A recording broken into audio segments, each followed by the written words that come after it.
Quando você tem uma criança especial em casa, as miudezas da vida mudam. Então, assim, são pequenos detalhes que fazem a diferença. Depois de um tempo a gente se adapta. A gente vê que a gente pode viver sem a droga.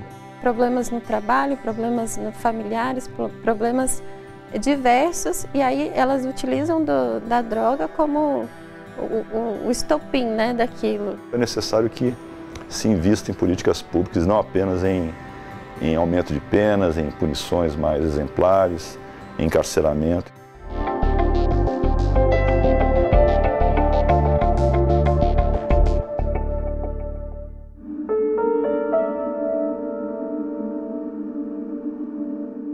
A Anne nasceu um pouquinho prematura e foi para UTI com quadro de infecção e aí foi para casa. E aí a gente notou que ela se comportava de uma maneira diferente da outra filha mais velha e com 45 dias ela começou a convulsionar. Quando ela fez 4 anos e meio mais ou menos, ela começou a ter umas crises mais fortes e em decorrência dessas crises e também da síndrome ela teve uma regressão total. Então, a Anne, de uma criança que andava e falava algumas palavrinhas, em um período muito curto de 4 meses, ela voltou a ser um bebê. E não se mexia mais, não sorria, não chorava, não nada. E aí, nessa época, a gente ficou muito desesperada e resolvemos fazer uma cirurgia para implantar um aparelho, para ver se a gente conseguia segurar as crises e para que ela parasse a regressão. Não teve um resultado satisfatório. E aí foi que a cannabis apareceu na nossa vida. O uso medicinal da maconha, ela já está bastante consolidada na ciência com relação a essas convulsões, especialmente em crianças com doenças raras, mas não só nas convulsões. Nós temos estudos que demonstram efetividade em na doença de Alzheimer, por exemplo, né, em outras doenças do sistema nervoso central. A gente tem vários estudos avançando, trazendo benefícios do canabidiol, do THC, que é o princípio ativo da maconha, em para diferentes agravos, né? Chegava a um ponto dela ter um risco de morte iminente, porque ela convulsionava o tempo inteiro. E então a gente deu a primeira dose para ela e com 1 semana nós começamos a perceber que o número de crises começou a diminuir. Ao final de 9 semanas, ela conseguiu ficar 1 semana inteira sem nenhuma crise. Eu acho que o Brasil avançou muito nos últimos anos, muito em decorrência por uma mobilização social, né, e pelo avanço, especialmente pelo avanço da ciência. O Brasil ele tem em algumas áreas ligadas às substâncias proscritas. Eu vou citar algumas do grupo da Universidade de São Paulo, em Ribeirão Preto, por exemplo, do canabidiol, que era uma substância proscrita até 2015, era classificada da mesma forma que a heroína, e isso não tinha o menor sentido, porque o canabidiol ele não é uma substância psicomimética, ele não causa dependência, tolerância, nem abstinência. Então, houve um avanço nesse sentido. É um esforço da medicina, né, dos pesquisadores, avançarem nessa análise e na descoberta de novos produtos, novas terapias, e não há por que ter preconceito com qualquer tipo de planta, inclusive a cannabis sativa. Em 2013, os pais de Anne resolveram importar clandestinamente dos Estados Unidos o medicamento à base de canabidiol. A Anvisa reteve o produto meses depois, porque ele não tinha registro no país.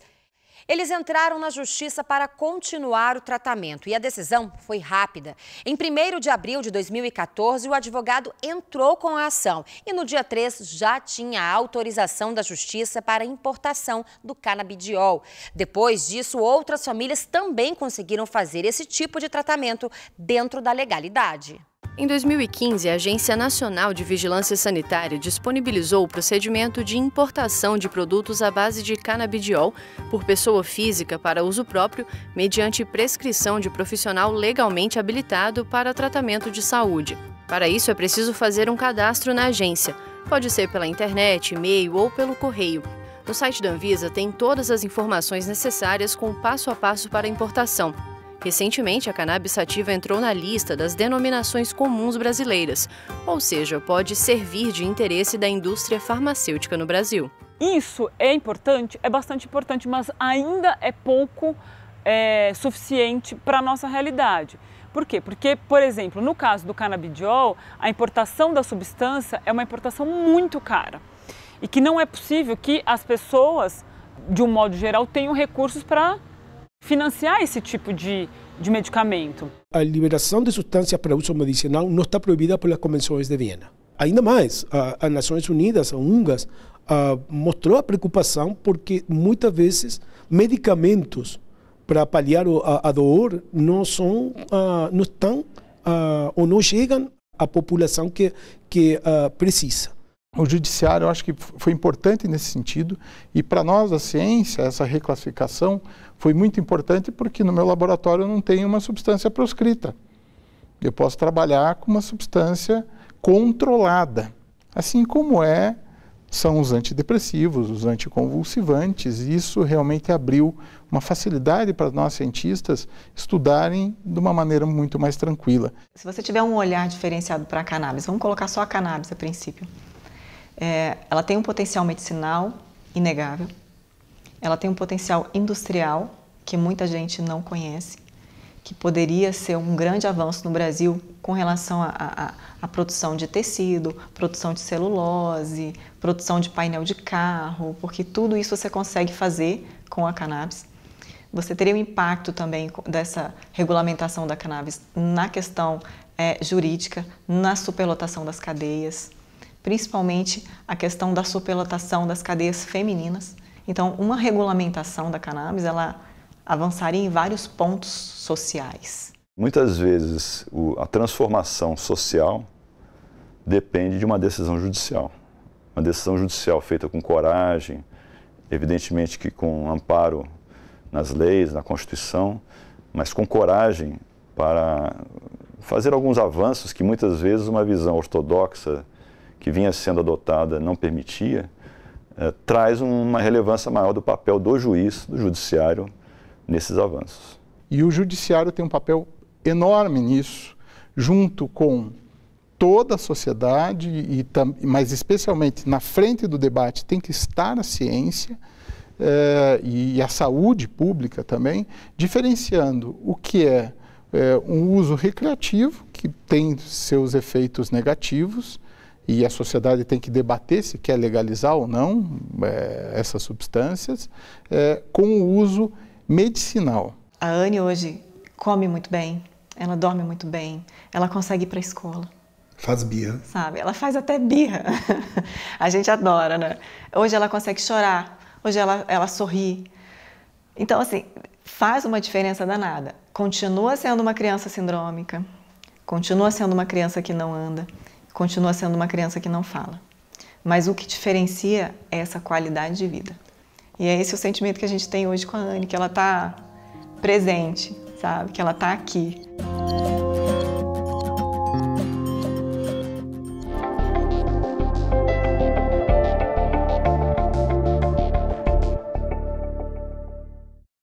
O mundo moderno gira em torno da velocidade da informação que precisa ser segura e confiável. Para atender a estas exigências, o Superior Tribunal de Justiça elabora e disponibiliza 2 publicações diferentes com o objetivo de divulgar a jurisprudência do Tribunal: o Informativo de Jurisprudência e o Jurisprudência em Teses. Para acessar o informativo, basta entrar no site oficial www.stj.jus.br, clicar em Jurisprudência e, em seguida, em Informativo de Jurisprudência. Aqui, você acessa as informações mais recentes sobre súmulas, recursos repetitivos e outros julgados selecionados.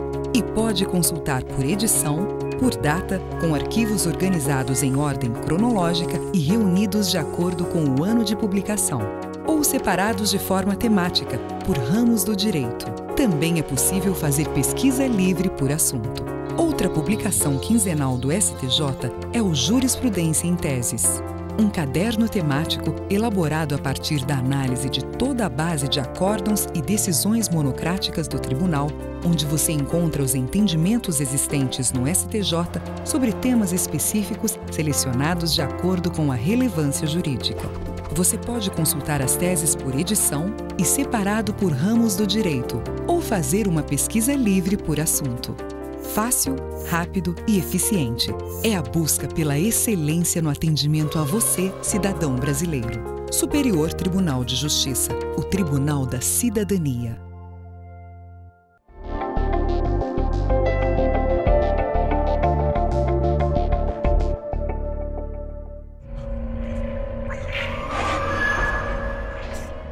Muitas pessoas chegam aqui e a droga não é, né, o que é mais importante na vida dela. Elas chegam carregadas de inúmeros sofrimentos, né, que muitas vezes elas não conseguiram falar disso, não conseguiram tratar disso em nenhum lugar. Problemas no trabalho, problemas familiares, problemas diversos, e aí elas utilizam da droga como o estopim, né, daquilo. É importante que as pessoas tenham a consciência de que o usuário de droga ele não é essa pessoa estigmatizada que a sociedade construiu. Não podemos partir do princípio que uma pessoa usuária de droga vai cometer algum mal. E se essa pessoa, por acaso, estiver num momento de dificuldade, a gente tem que estender uma mão de ajuda, né? E não tratá-lo de uma forma de marginalizá-lo ainda mais. O governo mantém centros de atenção psicossocial para tratamento de dependentes em uso de álcool, crack e outras drogas, os chamados CAPs. Os centros contam com equipe multiprofissional para orientar usuários e famílias. As secretarias de saúde dos municípios podem indicar o contato de cada centro. O número 136, Central de Atendimento do SUS, também pode ajudar. Nós temos todos os tipos de internação, né? Da voluntária, involuntária, né? A judicial, né? Então, assim, a maioria das internações que nós temos aqui são as involuntárias, né? Que os pais trazem, né? Os familiares de primeiro grau trazem os pacientes até a instituição. A internação judicial a que a Tatiana se refere é a compulsória. Ela não depende da autorização familiar. O artigo 9º da Lei 10.216 de 2011, a Lei Federal da Psiquiatria, prevê a possibilidade dessa internação determinada pelo juiz competente depois do pedido formal feito por um médico atestando que a pessoa não tem domínio sobre a condição psicológica e física. A internação é apontada por alguns juristas como medida alternativa à prisão. Bom lembrar que desde a edição da Lei de Drogas, a pena de prisão não é mais aplicada para punir o crime de porte de drogas para consumo próprio.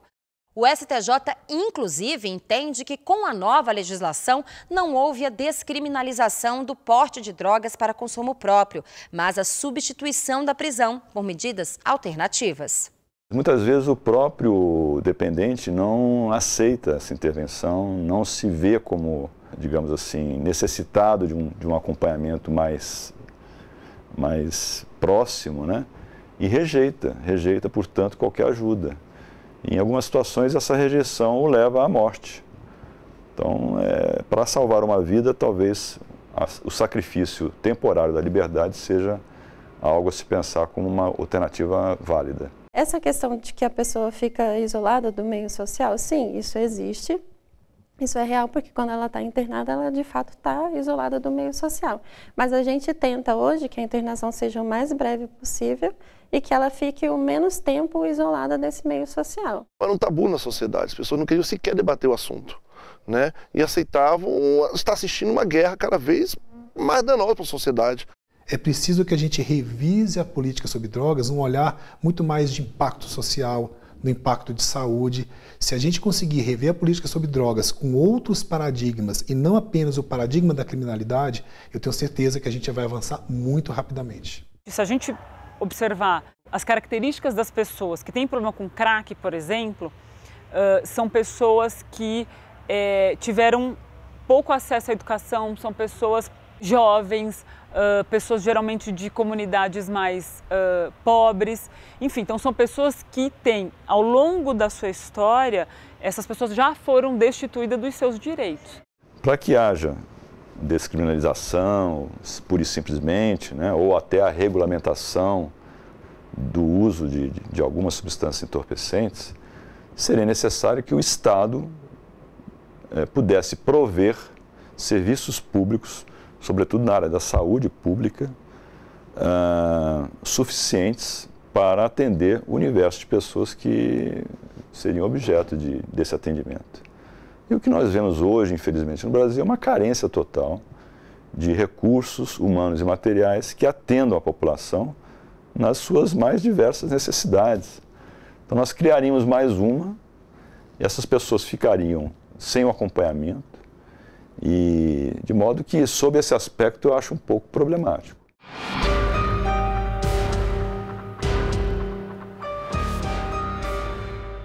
Vários debates que a gente participa, a gente fala, a gente está defendendo a família, defendendo a família. Eu também estou defendendo a minha família, entendeu? Meus filhos são orientados para viver uma sociedade em que a droga está presente, não só a maconha, como outras drogas. É um assunto verdadeiro com meu filho. Eu não tive isso na minha casa.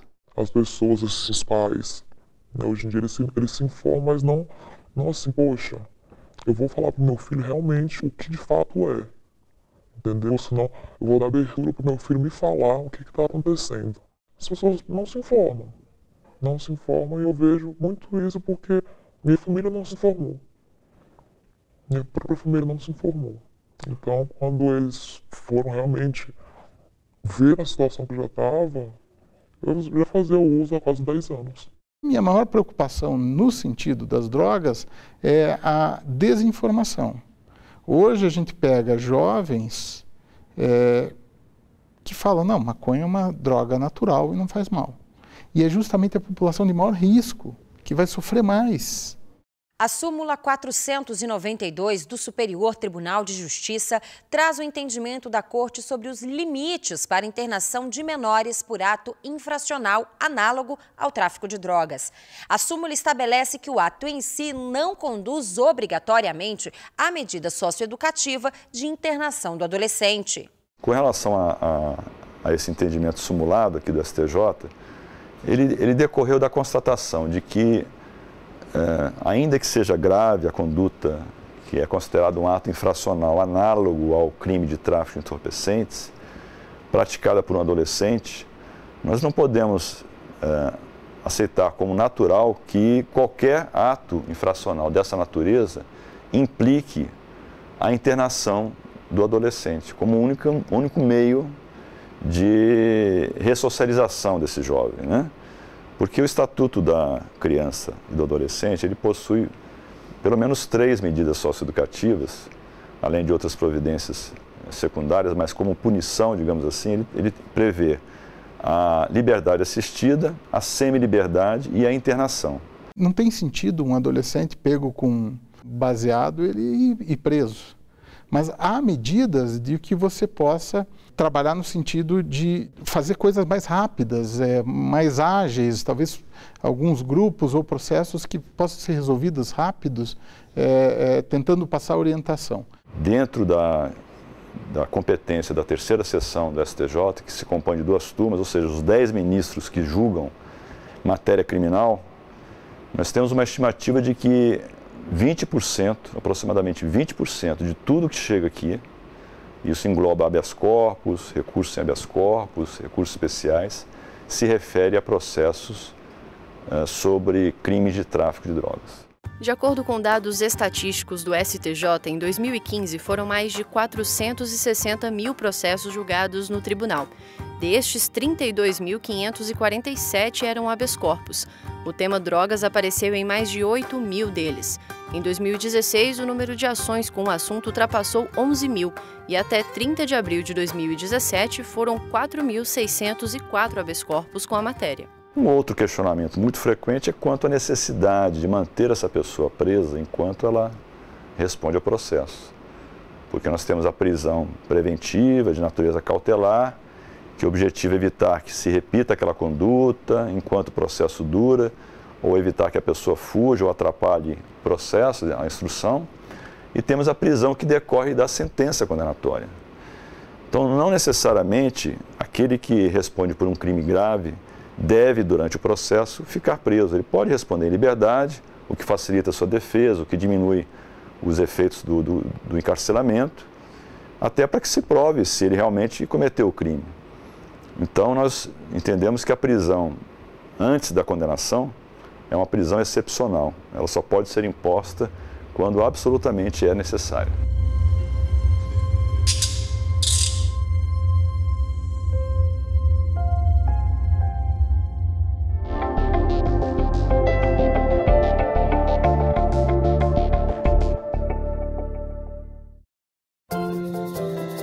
Informação precisa, segura, confiável e direto da fonte. Na página da Jurisprudência do Superior Tribunal de Justiça, você encontra tudo isso e muito mais. Para acessar, basta entrar no site oficial www.stj.jus.br e clicar em Jurisprudência. No link Legislação Aplicada, você encontra o entendimento do STJ sobre a aplicação de determinado dispositivo legal. Isso mesmo, aqui estão os dispositivos legais estudados e anotados com a jurisprudência mais recente do Tribunal. Já no índice remissivo dos recursos repetitivos estão todos os acórdãos dos recursos submetidos ao rito dos repetitivos que já tenham sido publicados. Organizados por ramos do direito, você também pode consultar em pesquisa livre.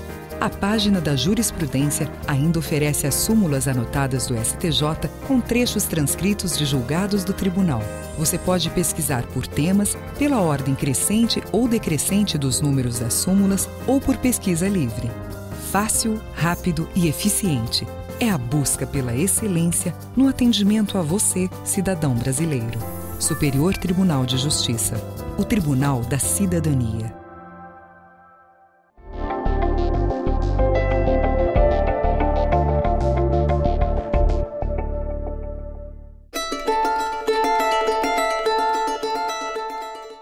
Preconceito mesmo, né? Várias pessoas sabem de vários preconceitos assim, mas esse até hoje assim eu olho pela minha família mesmo.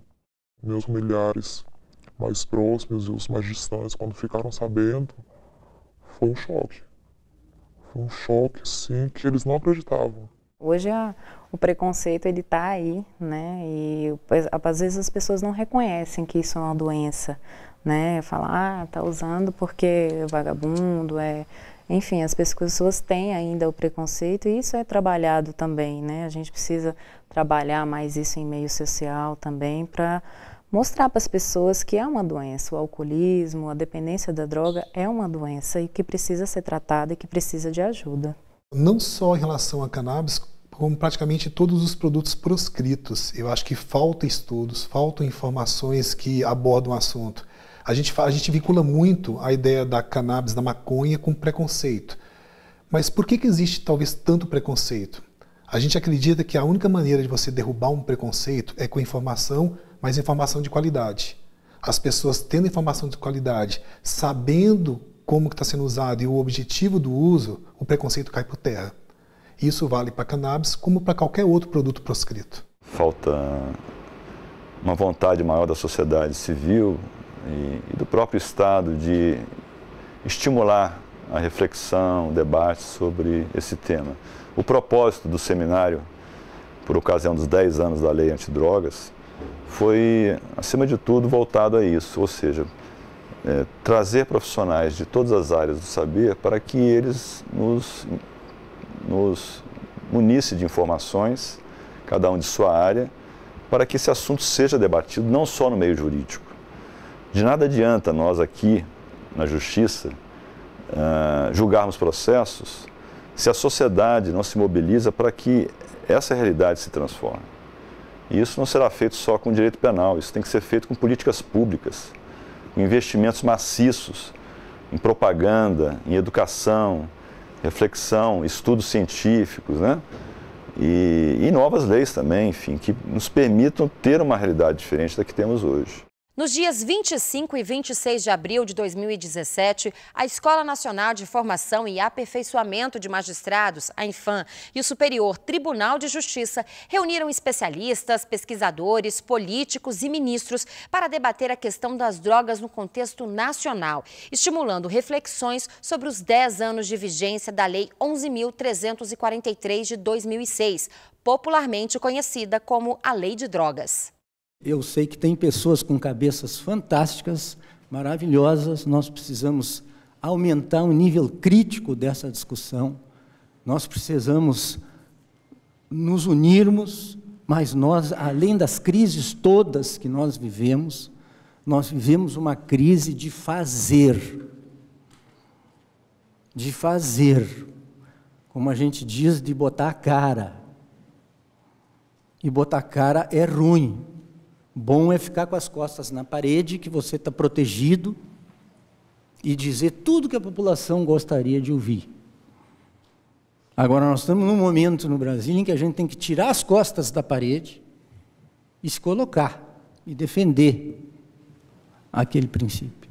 O judiciário tem sido firme nesse sentido, aberto ao diálogo, e esse evento demonstra que efetivamente não estamos tratando a matéria de uma maneira fechada, como se nós pudéssemos resolver isso na academia sem a participação do contexto social. Eu acredito muito que a gente tem que fazer um trabalho cultural até, para que a gente possa mostrar para a sociedade que essas pessoas podem e devem estar junto, né, de todo mundo. Que essas pessoas passaram, né, ou ainda passam por questões problemáticas no uso de álcool e outras drogas, mas que elas podem ser humanas, que elas têm capacidades, que elas têm direitos como todas as outras. Hoje o Ministério da Saúde tem preconizado bastante isso, né? Tem falado sobre o álcool, tem falado sobre as drogas, mas ainda há a falta de informação bastante, né? Sobre o uso, sobre essas coisas, sobre o mal, né? Que é causado pelas drogas, né? Não sei se diminuiria, né? Mas eu acho que talvez atentaria mais as pessoas a ter a curiosidade de conhecer, né? Porque tudo se desenvolve através da curiosidade, né? Vou experimentar uma cocaína, vou experimentar, né? E acaba caindo no vício. O que a gente acredita é que uma educação responsável sobre drogas vai ajudar a sociedade a se informar de uma maneira correta sobre o que é um uso problemático de drogas. E parar com aquela abordagem, com aquela compreensão moralista e preconceituosa que não ajuda em nada quem tem problema com drogas, ao contrário, reforça o problema, traz muito mais dificuldade. É necessário que se invista em políticas públicas, não apenas em aumento de penas, em punições mais exemplares, em encarceramento. Isso é algo que a gente faz porque a lei determina e em situações críticas não há outro caminho a seguir, do ponto de vista da justiça. Mas isso é um pequeno universo diante de tudo mais que poderia ser feito pelo Estado brasileiro.